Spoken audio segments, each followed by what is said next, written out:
नमस्कार विद्यार्थी मित्रांनो, मागच्या तासिकेमध्ये आपण टेट 2025 ला इंग्रजी विषयाचा जो अभ्यासक्रम विचारला जाणार आहे तो आपण पाहिला आहे। जे विद्यार्थी त्या तासिकेला उपस्थित नव्हते, ज्यांनी ती व्हिडिओ पाहिली नाही, कृपया त्यांनी ते पाहू शकतात। इंग्रजीचा काय सिलेबस असणार आहे मी तुम्हाला तिथं सांगितलेलं आहे, बरोबर। आता मी तुम्हाला सांगितलंय की टेट 2025 ला म्हणजे थर्ड टेटला केवळ 10 ते 15 प्रश्न विचारले जाणार आहेत आणि विशेष म्हणजे व्याकरणाचे फार मोजकेच टॉपिक तिथे विचारले जातील। फॉर एक्झाम्पल व्हॉइस आहे, डायरेक्ट स्पीच, इनडायरेक्ट स्पीच आहे, आर्टिकल्स आहे। आणि म्हणून मित्रांनो तुम्ही काय करा, जर तुम्हाला व्हॉइस यायची आहे, voice, active voice, passive voice हा टॉपिक तुम्हाला व्यवस्थितरित्या यावा असं तुम्हाला वाटत असेल, डायरेक्ट स्पीच, इनडायरेक्ट स्पीच हा टॉपिक तुम्हाला व्यवस्थितरित्या यावा असं वाटत असेल, तर तुम्ही अगोदर टेन्सचे जे माझे व्हिडिओ आहेत यूट्यूबवर ते सगळे व्हिडिओज पाहून घ्या। किंवा जो एखादा विशिष्ट टेन्स तुम्हाला येत नाही, बाकीचे टेन्स येतात पण एखादा विशिष्ट काळ तुम्हाला येत नाही समजा, तर तो काळ त्याचा जो व्हिडिओ आहे, त्याचं जे लेक्चर आहे ते आधी तुम्ही पहा, मगच तुम्हाला व्हॉइस हा टॉपिक येऊ शकतो। पुन्हा एकदा सांगतोय, जे विद्यार्थी आज हा व्हिडिओ पाहत आहेत त्यांनी कृपया आपला टेन्स परफेक्ट करून घ्या। ज्यांचा टेन्स चांगला आहे, ज्यांचा टेन्स परफेक्ट आहे त्यालाच मी व्हॉइस हा टॉपिक शिकवू शकतो, आणि ज्याचा टेन्स व्यवस्थित नाही त्याला मी व्हॉइस हा टॉपिक शिकवू शकत नाही। तर चला मग, let us see the topic voice. Let us see today's first topic, that is voice, active voice and passive voice. पहा, टेट 2025 साठी आपण इंग्रजी विषयाचा पहिला टॉपिक पाहणार आहोत। इंग्रजी विषयाचा पहिला टॉपिक घेणार आहोत आणि तो टॉपिक असेल कोणता, तर voice, active voice and passive voice. मित्रांनो, व्हॉइस हा जो टॉपिक आहे त्याचा अर्थ काय, व्हॉइस म्हणजे काय, तर व्हॉइस म्हणजे प्रयोग। What is this voice? Voice म्हणजे काय? व्हॉइस म्हणजे प्रयोग। व्हॉइसला मराठी व्याकरणामध्ये प्रयोग म्हणतात आणि या व्हॉइसचे, या प्रयोगाचे मुख्यतः दोन प्रकार आहेत इंग्लिशमध्ये, फक्त दोन प्रकार। एक आहे ऍक्टिव्ह व्हॉइस, पहिला प्रकार कोणता आहे, ऍक्टिव्ह व्हॉइस, आणि दुसरा जो प्रकार आहे तो आहे passive voice. There are two types of voices in English. Which one? First one is active voice and second one is passive voice. There are two type of voices in English. इंग्लिशमध्ये दोन प्रकारचे voice आहेत, एक आहे active voice, दुसरा आहे passive voice. पहा, active व्हॉइसला मराठीमध्ये एक नाव आहे, ते म्हणजे कर्तरी प्रयोग। ऍक्टिव्ह व्हॉइसला मराठीमध्ये कर्तरी प्रयोग या नावाने देखील ओळखतात। कोणता प्रयोग? कर्तरी प्रयोग। आणि पॅसिव्ह व्हॉइसला मराठीमध्ये म्हणतात कर्मणी प्रयोग। ऍक्टिव्ह व्हॉइसला म्हणतात कर्तरी प्रयोग आणि पॅसिव्ह व्हॉइसला म्हणतात कर्मणी प्रयोग। तर मित्रांनो, हे दोनच प्रयोग आहेत। आता हा प्रयोग जो घटक आहे याचं नाव कसं आहे, प्रयोग, हा काही प्रयोग आहे का, हे काही एक्सपेरिमेंट आहे का, प्रयोगशाळेमध्ये केलेला जातो तो एक प्रयोग आपल्याला माहित आहे। मग हा कसला प्रयोग आहे, हे कसलं एक्सपेरिमेंट आहे, याचा अर्थ होतो का एक्सपेरिमेंट, प्रयोग? तर हो मित्रांनो, याचा अर्थ मराठीमध्ये प्रयोग आहे की नाही, तर हा पण एक प्रकारचा काय, प्रयोगशाळेमध्ये जसा प्रयोग करतात तसा हा भाषेवर केलेला प्रयोग आहे। हे एक एक्सपेरिमेंट आहे जे वाक्यावर केलं जातं, भाषेवर केलं जातं। नाही समजलं?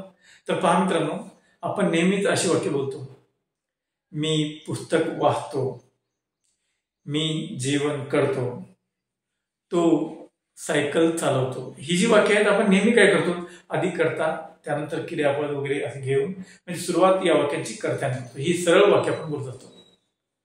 पण ही वाक्य आपण अशी बोलली तर, म्हणजे मी सायकल चालवतो हे जे वाक्य आहे ते नेहमीच्या पद्धतीनं न बोलता त्याच्यावर आपण एक प्रयोग केला तर, त्याच्यावर आपण एक एक्सपेरिमेंट केलं तर, त्याची आपण रचना बदलली तर, म्हणजे मी सायकल चालवतो म्हणण्यापेक्षा सायकल माझ्याकडून चालवल्या गेली, मी जेवण करतो म्हणण्यापेक्षा जेवण माझ्याकडून केल्या गेलं, मी इंग्रजी बोलतो म्हणण्यापेक्षा इंग्रजी माझ्याकडून बोलल्या गेली, असं जर आपण म्हटलं तर, बरोबर नाही?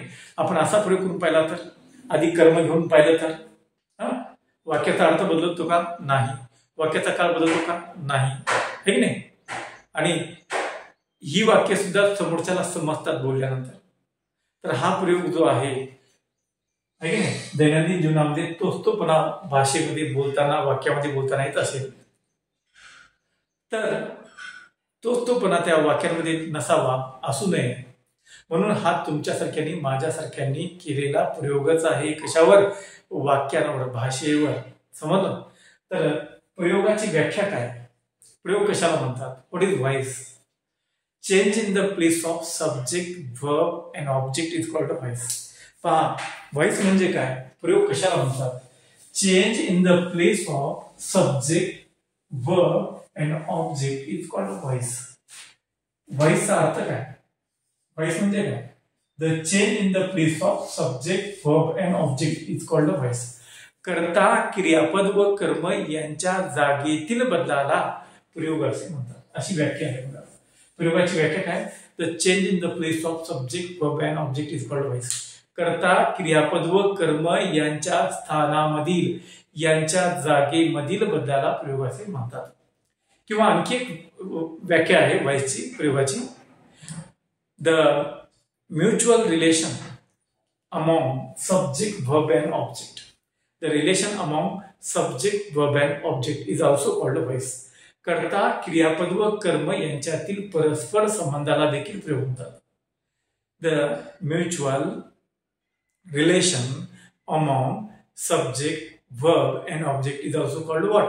व्हॉइस. कर्ता, क्रियापद व कर्म यांच्यातील परस्पर संबंधाला देखील प्रयोग म्हणतात, अशी व्याख्या आहे. तर मित्रांनो, व्हॉइस म्हणजे काय सांगितलं मी तुम्हाला. इंग्रजीमध्ये व्हॉइसचे किती प्रकार असतात ते सांगितलंय. There are 2 types of voices in English, active voice and passive voice. Active voice म्हणजे कर्तरी प्रयोग आणि पॅसिव्ह व्हॉइस म्हणजे कर्मणी प्रयोग. ऍक्टिव्ह व्हॉइस म्हणजे काय? कर्तरी प्रयोग. ज्या प्रयोगामध्ये कर्ता महत्वाचा असतो, ज्या प्रयोगामध्ये सब्जेक्ट महत्वाचं असतं, त्याला म्हणतात कर्तरी प्रयोग. The voice in which importance is given to the subject is called active voice. The voice in which importance is given to a subject is called active voice. And the voice in which importance is given to an object is called passive voice. ज्या प्रयोगामध्ये कर्त्याला महत्व दिलं जातं त्याला म्हणतात कर्तरी प्रयोग, म्हणजेच ऍक्टिव्ह व्हॉइस. आणि ज्या प्रयोगामध्ये ऑब्जेक्टला महत्व दिलं जातं, कर्माला महत्व दिलं जातं, त्याला म्हटलं जातं कर्मणी प्रयोग. पुन्हा एकदा सांगतोय का? ज्या प्रयोगामध्ये सब्जेक्ट महत्वाचा असतो, सब्जेक्टला महत्व दिलं जातं, ज्या प्रयोगामध्ये सब्जेक्टला महत्व दिलं जातं, सब्जेक्ट महत्वाचा असतो, कर्म दुय्यम असतं, त्याला म्हणतात कर्तरी प्रयोग, ऍक्टिव्ह व्हॉइस. आणि ज्या प्रयोगामध्ये ऑब्जेक्ट महत्वाचा असतो आणि सब्जेक्ट दुय्यम असतो, ज्या प्रयोगामध्ये कर्म महत्वाचा असतो आणि कर्ता दुय्यम असतो, अशा प्रयोगाला म्हणतात कर्मणी प्रयोग. बघा, कर्माला महत्व दिलं जातं आणि कर्ता दुय्यम असतो, असा प्रयोग कोणता? कर्मणी प्रयोग, पॅसिव्ह व्हॉइस. आणि ज्या प्रयोगामध्ये कर्त्याला महत्व दिलं जातं, इम्पॉर्टन्स दिलं जातं, कर्ता महत्वाचा असतो, बरोबर की नाही, त्याला म्हणतात कोणता प्रयोग? ऍक्टिव्ह व्हॉइस, कर्तरी प्रयोग. तर मित्रांनो, मी तुम्हाला सांगितल्याप्रमाणे प्रयोगाचे 2 प्रकार असतात, हे तर तुम्ही ऐकलंच आहे. इंग्रजीमध्ये 12 टेन्सेस आहेत. इंग्रजीमध्ये किती काळ आहेत मित्रांनो? There are 12 tenses in English. इंग्रजीमध्ये 12 काळ आहेत. Out of this 12 tenses we can transform 8 tenses into passive voice. We can change 8 tenses into passive voice. इंग्रजीमध्ये 12 काळ आहेत, 12 पैकी 8 काळांचा आपण passive voice करू शकतो. आता उरलेले जे 4 टेन्सेस आहेत, these 4 tenses cannot be transformed into passive voice. It means there are 12 tenses. Out of these 12 tenses, 8 tenses can be changed into passive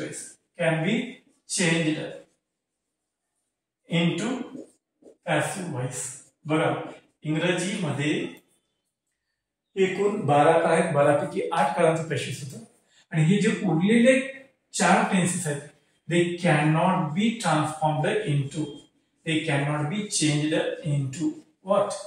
Passive voice. हे जे उरलेले जे टेन्सेस आहेत, किती? 4, या चौघांचा आपण पॅसिव्ह करू शकत नाही. These 4 tenses cannot be written into passive voice. आता ज्यांचं पॅसिव्ह होत नाही असे कोणते 4 टेन्सेस आहेत तर पहा, we can not transform future continuous tense into passive voice. हा जो फ्युचर कंटिन्युअस टेन्स आहे आपण याचं पॅसिव्ह करू शकत नाही. We can not interchange present perfect continuous tense into passive voice. आपण प्रेझेंट परफेक्ट कंटिन्युअस टेन्स सुद्धा पॅसिव्ह करू शकत नाही.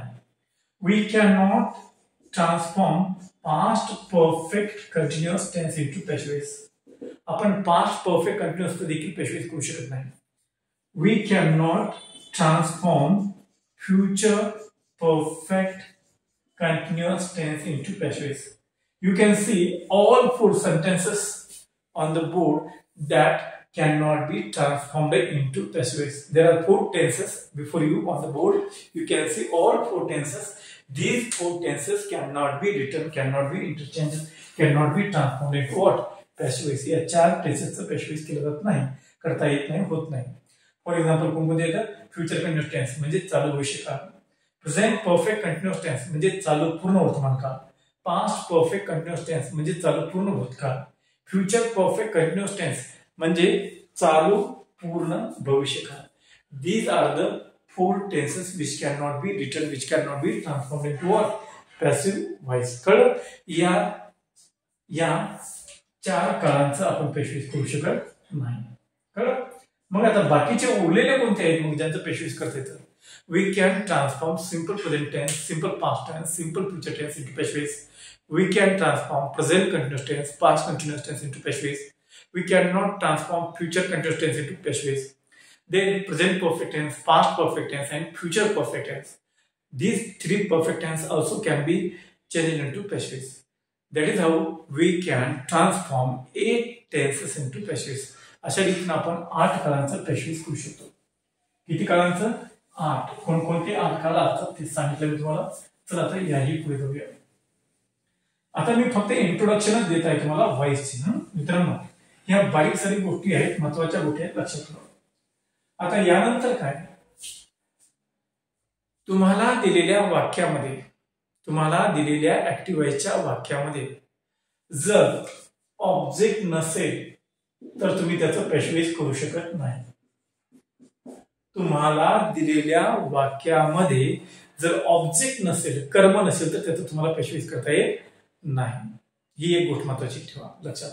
त्याच्यानंतर तुम्हाला दिलेल्या वाक्यामध्ये मेन वर्ब नसेल तर, तुम्हाला दिलेल्या वाक्यामध्ये मेन वर्ब नसेल तर देखील तुम्ही त्याचं पॅसिव्ह करू शकत नाही. त्यानंतर ज्या वाक्यामध्ये कर्म नाही त्याचं पॅसिव्ह करता येत नाही, ज्या वाक्यामध्ये मेन वर्ब नाही, मुख्य क्रियापद नाही, त्याचं पॅसिव्ह करता येत नाही. आणि म्हणून तुम्हाला ज्याचं पॅसिव्ह करायचं आहे त्याच्यामध्ये मेन वर्ब असलंच पाहिजे. बरं, ज्या वाक्यामध्ये कर्मच नाही तर त्याचा कर्मणी प्रयोग कसा करणार? म्हणून दिलेल्या वाक्यामध्ये ऑब्जेक्ट पाहिजे, कर्म पाहिजेच. त्याच्यानंतर महत्वाची गोष्ट, तुम्हाला दिलेल्या वाक्यामध्ये हेल्पिंग वर्ब ज्याला म्हणतो आपण, हेल्पिंग वर्ब म्हणजे काय? सहाय्यकारी क्रियापद. तुम्हाला दिलेल्या वाक्यामध्ये हेल्पिंग वर्ब ज्याला आपण म्हणतो, सहाय्यकारी क्रियापद ज्याला म्हणतो, जर सहाय्यकारी क्रियापद तुम्हाला दिलेल्या वाक्यामध्ये असो अथवा नसो, तुम्हाला दिलेल्या वाक्यामध्ये हेल्पिंग वर्ब असो अथवा नसो, पॅसिव्ह व्हॉइसच्या वाक्यामध्ये हेल्पिंग वर्ब घ्यावं लागतं. तुम्हाला दिलेल्या वाक्यामध्ये हेल्पिंग वर्ब असो अथवा नसो, पॅसिव्ह व्हॉइसच्या वाक्यामध्ये हेल्पिंग वर्ब मित्रांनो घ्यावं लागतं. पॅसिव्ह व्हॉइसच्या वाक्यामध्ये काय करावं लागतं? हेल्पिंग वर्ब घ्यावं लागतं. हे लक्षात ठेवा तुम्ही. तुम्हाला दिलेल्या वाक्यामध्ये हेल्पिंग वर्ब असो वा नसो, पॅसिव्ह व्हॉइसच्या वाक्यामध्ये काय करावं लागतं? हेल्पिंग वर्ब घ्यावं लागतं. पहा मित्रांनो, त्याच्यानंतर आणखी एक नियम सांगतो तुम्हाला. जेव्हा तुम्ही ऍक्टिव्ह व्हॉइसचं पॅसिव्ह करता तेव्हा वाक्याचा टेन्स बदलत नाही. तुम्ही जेव्हा ऍक्टिव्ह व्हॉइसचं पॅसिव्ह करता तेव्हा वाक्याचा टेन्स म्हणजे काय? काळ तर बदलत नाही, त्याबरोबरच ऍक्टिव्ह व्हॉइसचं पॅसिव्ह करताना जो मिनिंग असतो वाक्याचा, तुम्ही ऍक्टिव्ह व्हॉइसचं पॅसिव्ह करा किंवा पॅसिव्ह व्हॉइसचं ऍक्टिव्ह व्हॉइस करा, वाक्याचा जो मिनिंग आहे, वाक्याचा जो अर्थ आहे तो देखील बदलत नाही. तुम्ही जेव्हा ऍक्टिव्ह व्हायचं पॅसिव्हाइज करता तेव्हा फक्त structure of the sentence changes. Structure ज्याला आपण म्हणतो, ज्याला कंपोजिशन म्हणतो, कंपोजिशन तेवढं बदलत असतं. While we change the given sentence into passive voice or active voice, we do not change the tense of that sentence. We do not change the meaning of that sentence. But we change what?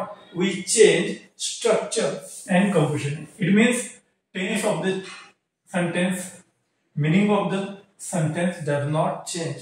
Only the structure or composition of the sentence changes. Active व्हायचं passive व्हायचं करताना वाक्याचा काळ बदलत नाही, वाक्याचा अर्थ बदलत नाही, वाक्याची केवळ स्ट्रक्चर किंवा रचना तेवढी बदलते. मित्रांनो, हे मी केवळ व्हॉइस या टॉपिकची इंट्रोडक्शन तुम्हाला देत आहे.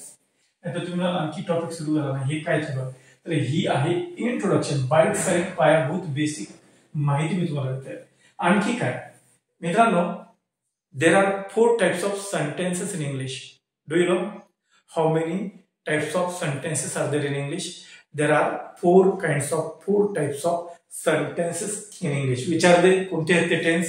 सॉरी, कोणते आहेत ते sentence? First one is assertive sentence. बघा, इंग्रजीमध्ये 4 प्रकारची वाक्य आहेत. Which are those 4 type of sentences? Assertive sentence, विधानार्थी वाक्य. Number 2, interrogative sentence. Number 2 what? Interrogative sentence, प्रश्नार्थी वाक्य. Number 3, imperative sentence. Imperative sentence, आज्ञार्थी वाक्य. Number 4, exclamatory sentence.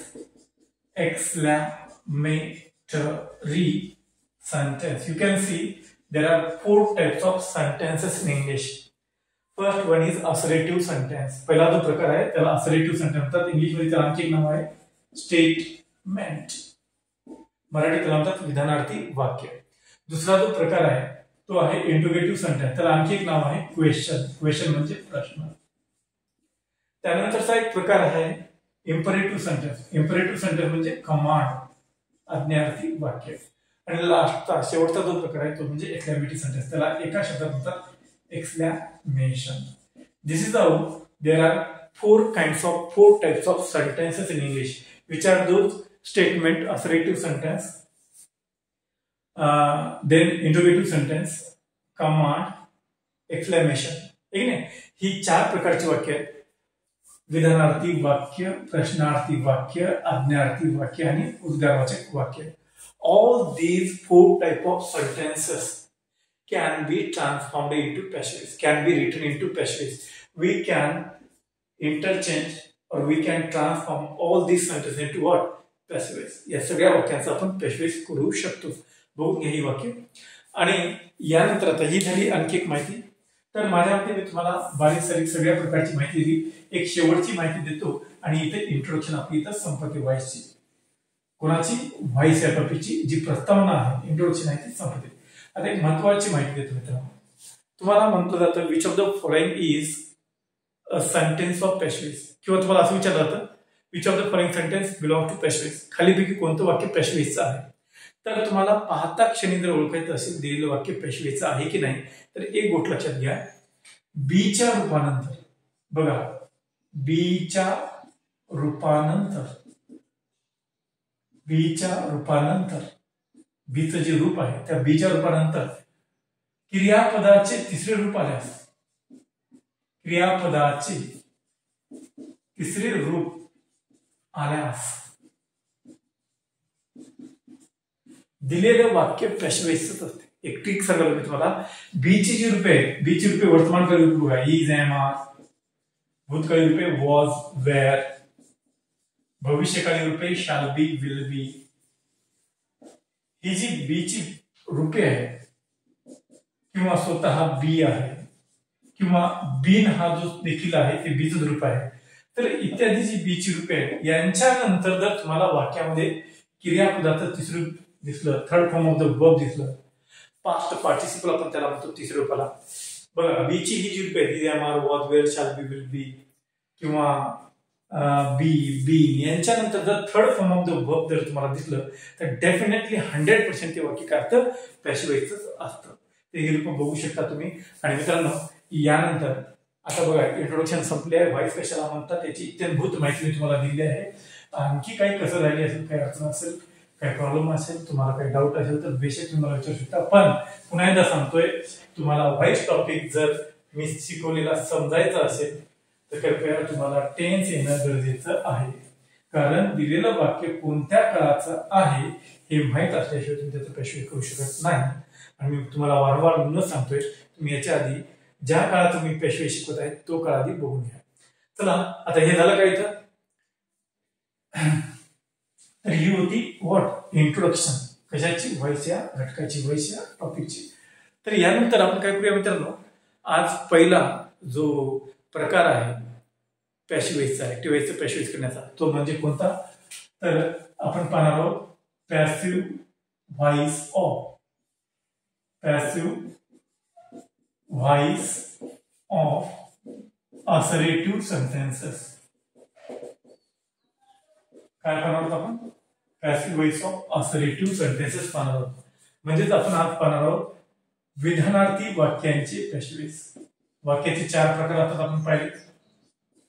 मग त्याच्यापैकी विधानार्थी वाक्य ज्याला म्हणतात त्या विधानार्थी वाक्याचे आपल्याला आज काय बघायचंय, पॅसिव्ह व्हॉइस पाहायचंय. मित्रांनो असर्टिव्ह सेंटेन्स कशाला म्हणतात. असर्टिव्ह सेंटेन्स म्हणजे काय, it is a sentence which we use to assert something, to inform something, to state something, to tell something. ज्या वाक्याचा वापर एखादी गोष्ट सांगण्यासाठी, एखादी माहिती सांगण्यासाठी, एखादं विधान करण्यासाठी केला जातो त्याला म्हणतात assertive sentence. The sentence which is used to inform or tell something or state something, such a sentence is called assertive sentence. है की नाही. ज्या वाक्याचा वापर काही सांगण्यासाठी, काही विधान करण्यासाठी, काही माहिती देण्यासाठी केला जातो अशा वाक्याला असर्टिव्ह सेंटेन्स म्हणतात. तर असर्टिव्ह सेंटेन्सची रचना कशी असते मित्रांनो, तर विधानार्थी वाक्याची रचना एकदम बघा अगदी सोपी आहे, एकदम सोपी आहे. आधी वाक्याच्या सुरुवातीला कर्ता घेतात, सब्जेक्ट घेतात, त्याच्या लगेच नंतर वर्ब घेतात. बघा ज्या इंग्रजी वाक्याच्या सुरुवातीला आधी सब्जेक्ट येतो, ज्या इंग्रजी वाक्याच्या सुरुवातीला आधी सब्जेक्ट येतो त्याच्या लगेच नंतर वर्ब येतं. ज्या इंग्रजी वाक्याच्या सुरुवातीला आधी सब्जेक्ट येतो त्याच्या लगेच नंतर वर्ब येतं. असं जगातलं कुठलंही कोणतंही इंग्रजी वाक्य काय असतं, असर्टिव्ह सेंटेन्स असतं. तर बघा मित्रांनो ही वाक्य जी आहेत ही असर्टिव्ह सेंटेन्स आहेत. समजलं. पहा आधी कर्ता नंतर क्रियापद, आधी कर्ता नंतर क्रियापद अशी रचना असलेली प्रत्येक वाक्य काय असर्टिव्ह सेंटेन्स आहे. उदाहरण हे वाक्य पहा, I draw a picture. Look at this sentence. I draw a picture. If you study this sentence, if you analyze this sentence, you come to know that this sentence has subject at the beginning and immediately after the subject there is a verb. If you study this sentence, if you analyze this sentence, you come to know that this sentence has subject I and immediately after the subject there is a verb draw. I draw a picture. आधी कर्ता आलाय, नंतर क्रियापद आले, आधी subject आले, नंतर verb आले, अशी वाक्य असतात असर्टिव्ह सेंटेन्स. तर अशा विधानार्थी वाक्यांची आपण काय करणार आहोत, आधी पॅसिव्ह वॉइस पाहणार आहोत. त्यानंतर आपण प्रश्नार्थी वाक्यांची पॅसिव्ह वॉइस पाहणार आहोत. त्यानंतर आपण आज्ञार्थी वाक्यांची पॅसिव्ह वॉइस पाहणार आहोत. त्याच्यानंतर उद्गारवाचक वाक्यांची पॅसिव्ह वॉइस पाहणार आहोत. आणि ही सगळ्या प्रकारची वाक्य आयबीपीएसच्या सिलेबस मध्ये आहेत. परीक्षांना त्यांनी विचारलेली आहेत आधीच्या, आणि आपण आधीच्या परीक्षांना आलेली काही घेणार आहोत, वाक्य घेणार आहोत. तर आधी आपण विधानार्थी वाक्याच्या पॅसिव्ह वॉइस मध्ये आपण सगळ्यात आधी घेणार आहोत passive voice of simple present tense. बघा passive voice of simple present tense आला बघा काळ. मित्रांनो बघा त्यासाठी काळ महत्वाचा आहे. Passive voice of simple present tense.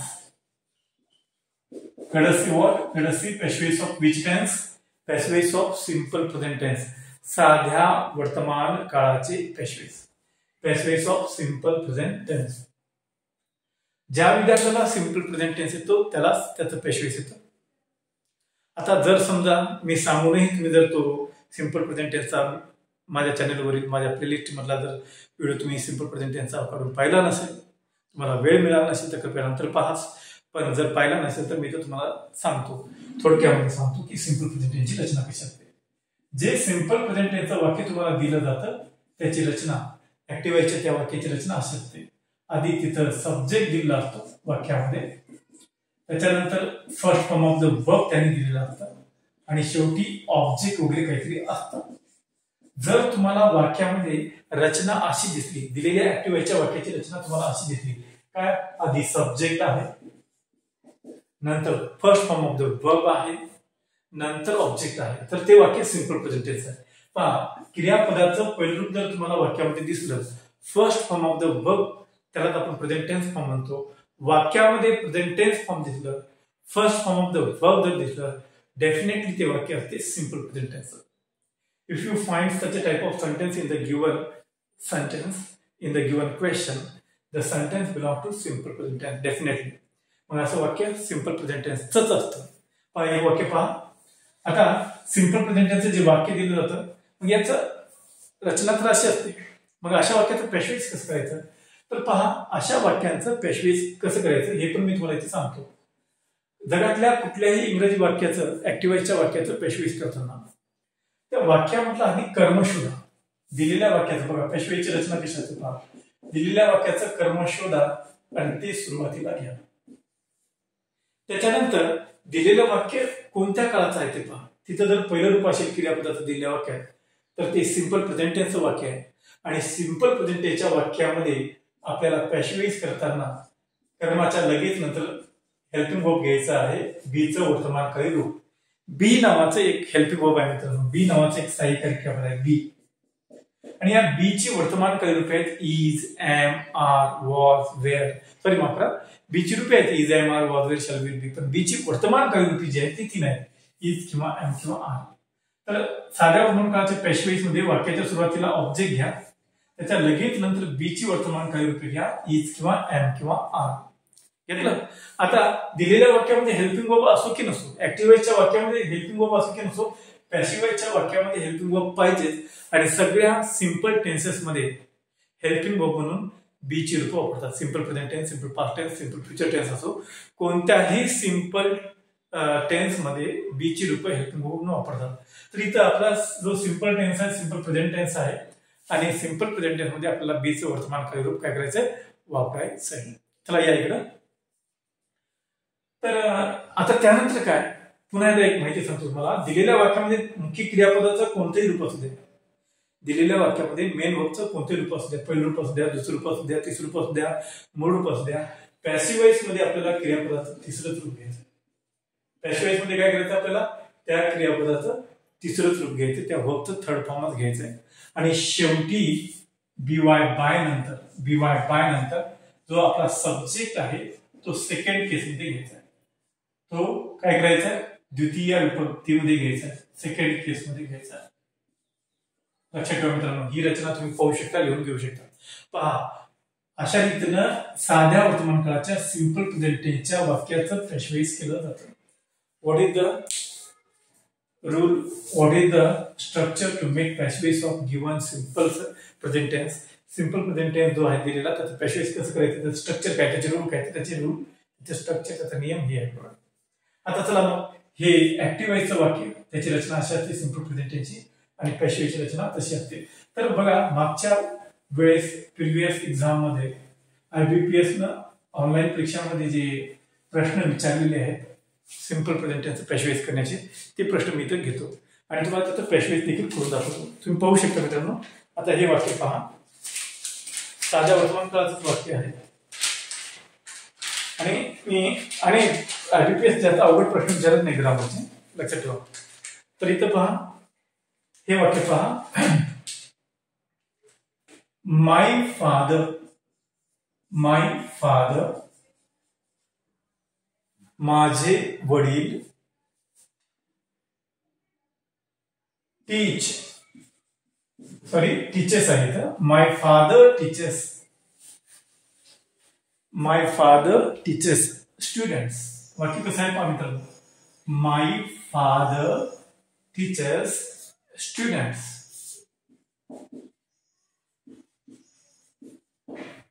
बघा असं वाक्य आपल्याला दिलं जातं आणि म्हटलं जातं व्हॉट, चेंज द प्राइस,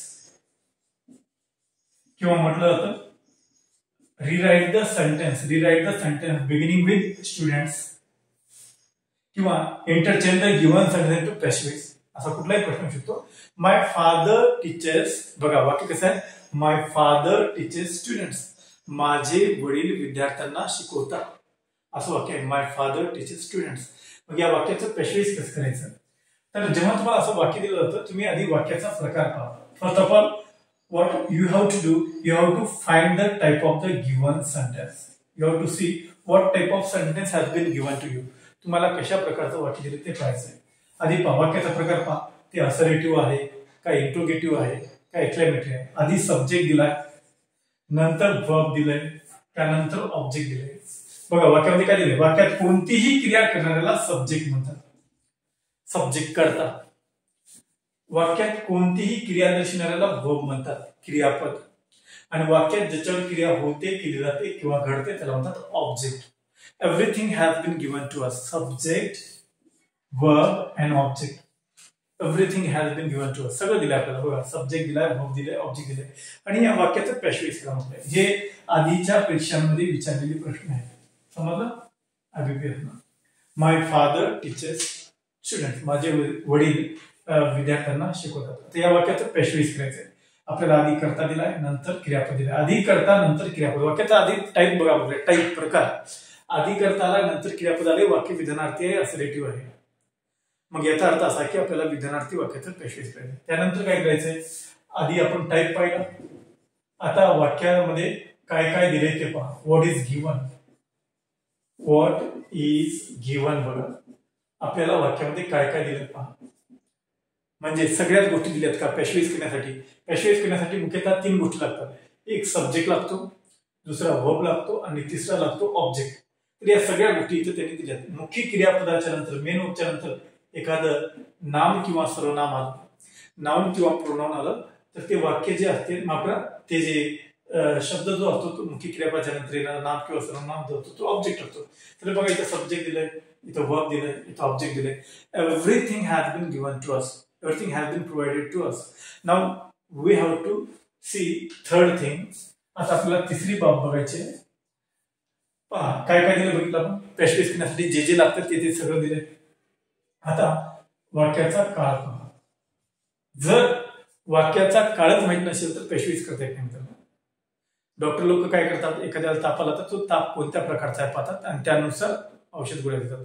तसं आपल्याला एखादं वाक्य दिल्यानंतर त्या वाक्याचा काळ पाहूनच त्यानुसार त्याचं पॅसिव्ह करावं लागतं. प्रत्येक काळाचं पॅसिव्ह करण्याचे नियम थोडेसे वेगळे आहेत, म्हणून ते बघावं लागतं आपल्याला.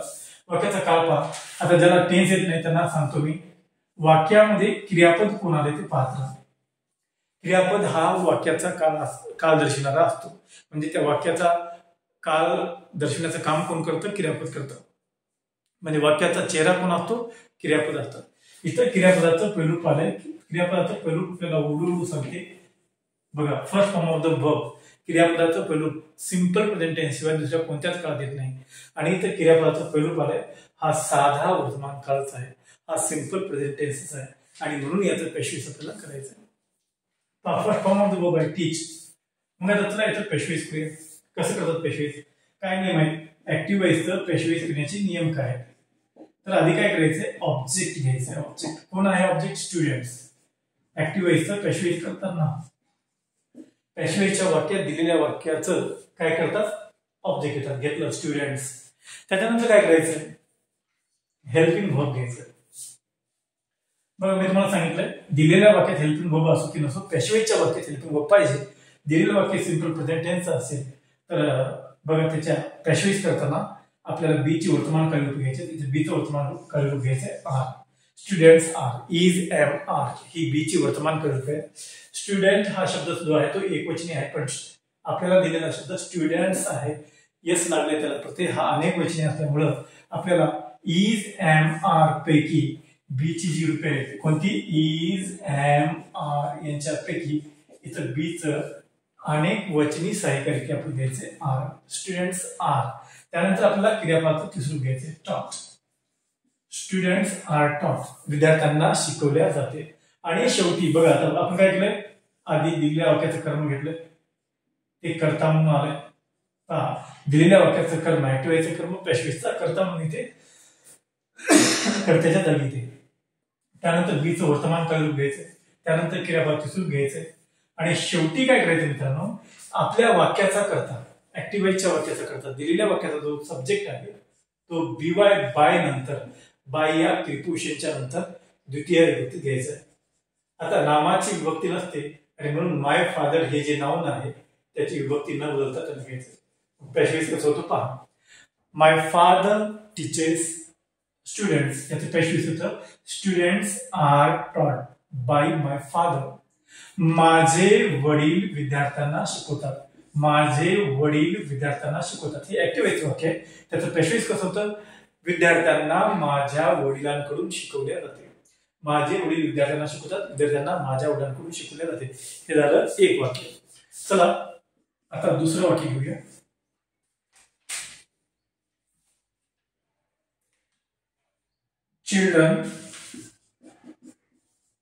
Children like games. बघा हे वाक्य हे सगळे परीक्षेला आले. अशी अशी साधी सोपी वाक्य सुद्धा येतात, अवघड पण येतील पण त्याच्यामध्ये जास्त काठीण्य पातळी नाही व्हायच्या टॉपिक मध्ये. चला children like games.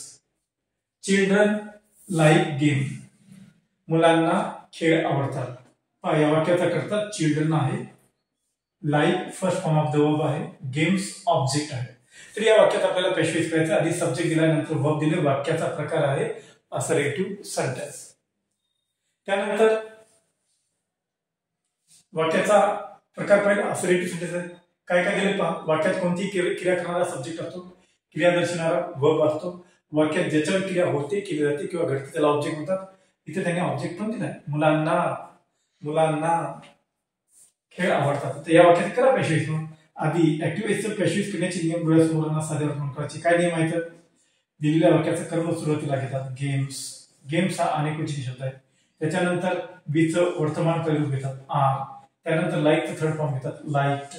Games are liked आणि शेवटी बीवाय बाय नंतर कर्ता घेतात द्वितीय विभक्ती. तर बघा मित्रांनो, चिल्ड्रन लाईक गेम्स याचं पेशवेस होतं games are liked by children. Children like games, games are liked by children. खेळ मुलांना आवडतात.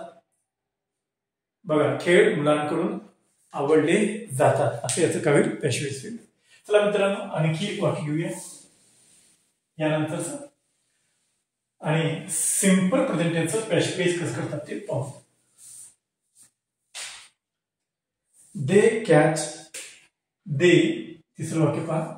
दे कॅच व्हेल शार्क. तर या वाक्याचा सब्जेक्ट आहे दे, वर्ब आहे कॅच आणि व्हेल शार्क हे आहे ऑब्जेक्ट. दे कॅच व्हेल शार्क.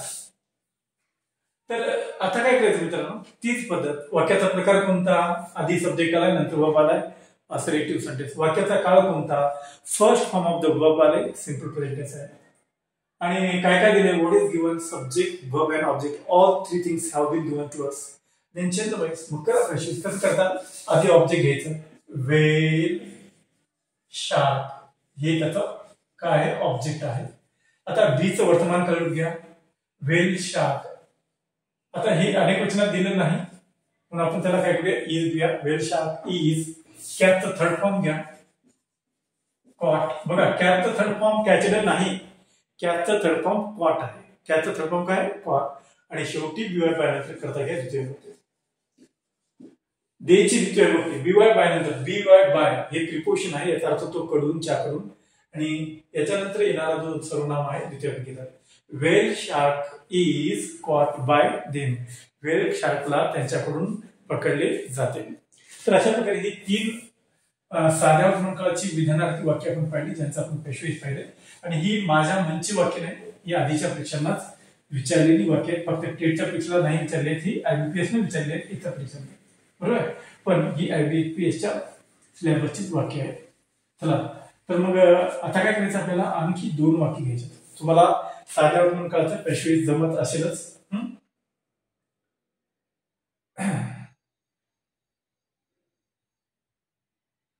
टीचर्स, थांबा एक मिनिट.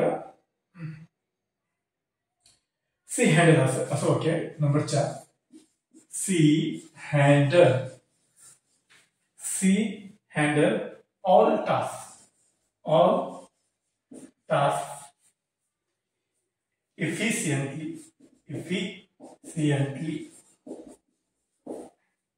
दिलेलं वाक्य कसं आहे पहा. या वाक्यामध्ये इथे कर्ता आहे, इथं क्रियापद आहे. वाक्यात कोणतीही क्रिया करणारा कर्ता. विधानार्थ वाक्यात सुरुवातीला कर्ता येतो, त्याच्या लगेच नंतर क्रियापदच येतं, क्रिया दर्शवणारा शब्द. आता मुख्य क्रियापदाच्या नंतर बघा टास्क नावाचं सर्वनाम आहे. टास्क नावाचं काय सर्वनाम आहे.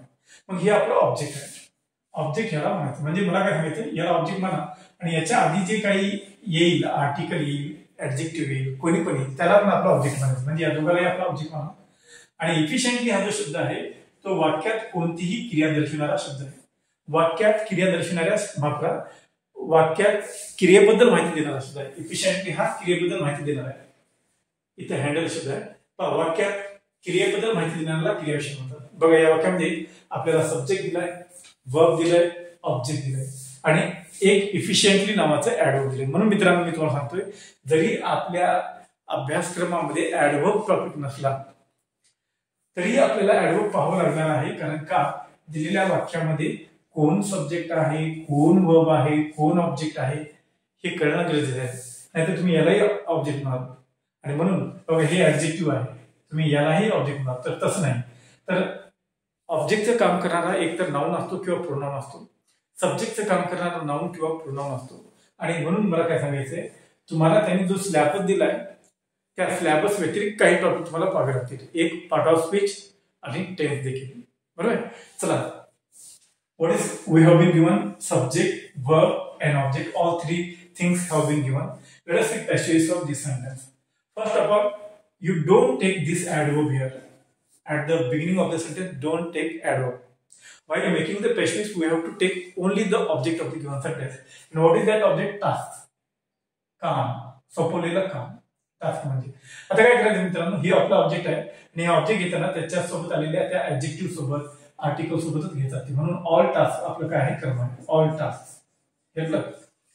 टास्क हा शब्द एकवचन आहे, पण टास्क इथं अनेक वचन दिलं त्याचं आणि तो अनेक वचन असल्यामुळे आपल्याला हे पण घ्यावं लागून द्यायचं आर. त्यानंतर हँडल म्हणजे हाताळणे, हे क्रियापदाचं पहिलं रूप आहे. याचं दुसरं वापर, याचं तिसरं रूपच आपल्याला घ्यायचं. पेशवेमध्ये नेहमी दिलेल्या क्रियापदाचं तिसरं रूप घ्यायचं. येडी लावा मिळून जाईल. All task are handle. आणि शेवटी बाय नंतर करता येतो द्वितीय विभक्ती. तर अशा रीतीने आपण दिलेल्या ऍक्टिव्हिटीचं पेशवेज करू शकता. पहा, she handle all task efficiently. All task are handle by her. आता इफिशियंटली जे क्रियाविशेषण होतं शेवटी त्याला इथं जसं तसं ठेवून द्या. म्हणजे त्याची आधीची जागा जिथं होती तिथं ठेवायचं त्याला वाक्यात. पहा, all task are handle by her efficiently. तर अशा रीतीने आपण या वाक्याचं पेशवेज करू शकतो. तर मित्रांनो, आता एक शेवटचं वाक्य घेतो साध्या वर्तमान काळाचं आणि याच्यानंतर ज्या तासिका असतील त्याच्यामध्ये आपण साध्या भूतकाळाचं पेशवेज पाहूया, साध्या भविष्यकाळाचं पेशवेज पाहूया. जितके काळांचं पेशवेज केलं जातं त्या काळांचं पेशवेज पाहूया. सर्व काळांवरच्या वाक्यांवर परीक्षेमध्ये प्रश्न विचारलेले आहेत पेशवेजचे. तर चला शेवटचं एक वाक्य घेतो.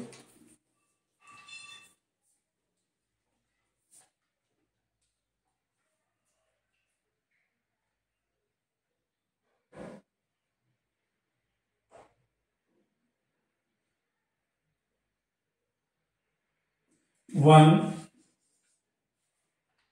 expects better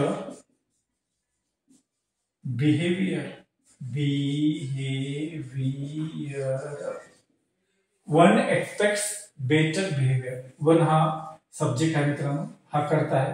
याला इंडेफिनिट काय म्हणतात, प्रोनाउन म्हणतात. वन एखादा, एक्सपेक्ट म्हणजे अपेक्षा करणे, हे पहिलं रूप आहे. आणि बिहेवियर हे काय आपलं ऑब्जेक्ट आहे. बिहेवियर हे नाउन आहे. बिहेवियर स्वभाव, वागणूक, वर्तणूक. तर हे ऑब्जेक्ट आहे. या नामाबद्दल हा माहिती देणारा शब्द आहे, हा विशेषण आहे. तर सांगायचं तो काय, it is the subject, it is our verb and it is our object. आता आपल्याला सगळं घडलंय. वाक्याचा काळ पहा, क्रियापदाचं पहिलं रूप आहे, सिंपल प्रेझेंट टेन्सचं वाक्य आहे. मग करा पेशवेज. आधी काय करायचं, आधी कर्म घ्यायचं. कर्म कोण आहे, ऍडजेक्टिव्ह सेट कर्म घ्यायचं. बेटर बिहेवियर, बेटर बिहेवियर आधी कर्म घेतलं. त्यानंतर काय घ्यायचं असतं, बीचं वर्तमानकाळी रूप इज, त्याच्यानंतर third form of the verb expected, आणि शेवटी बाय नंतर करता येतो कोणत्या गोष्टीत, द्वितीय. Better behaviour is expected by one expect better behaviour is expected by one. तर अशा प्रकारे आपण 5 उदाहरणं घेतली ऍक्टिव्ह व्हायचं पॅसिव्ह करण्यासाठी. ही माझ्या मते तुमच्यासाठी पुरेशी आहे. आणि जेव्हा परीक्षा जवळ येईल तेव्हा मी काय करेन, लाईव्ह क्लास घेईन, त्याच्यामध्ये तुम्हाला जास्तीत जास्त वाक्य अवघड डिफिकल्ट वगैरे असतील अशी वाक्य घ्यायचा प्रयत्न करेन. तर मित्रांनो इथं थांबतो. तुम्हाला व्हॉइसचा टॉपिक काय आहे याची नक्कीच कल्पना आली असेल. दुसरी गोष्ट, व्हॉइसची जी इत्यंभूत माहिती दिली आहे ती तुम्हाला कळली असेल. सिंपल प्रेझेंट टेन्सचं पॅसिव्ह कसं करायचं हे तुम्हाला समजलं असेल. आता उद्याच्या तासिकेमध्ये आपण सिंपल पास्टचं, सिंपल फ्युचरचं पॅसिव्ह पाहूया. पण त्याच्यापूर्वी तुम्ही काय करा, सिंपल पास्ट, सिंपल फ्युचर किंवा सगळा टेन्स टॉपिक आधीच्या त्या व्हिडिओमध्ये पाहून घ्या. Let's stop here. थँक्यू. धन्यवाद. थांबतो मित्र. धन्यवाद.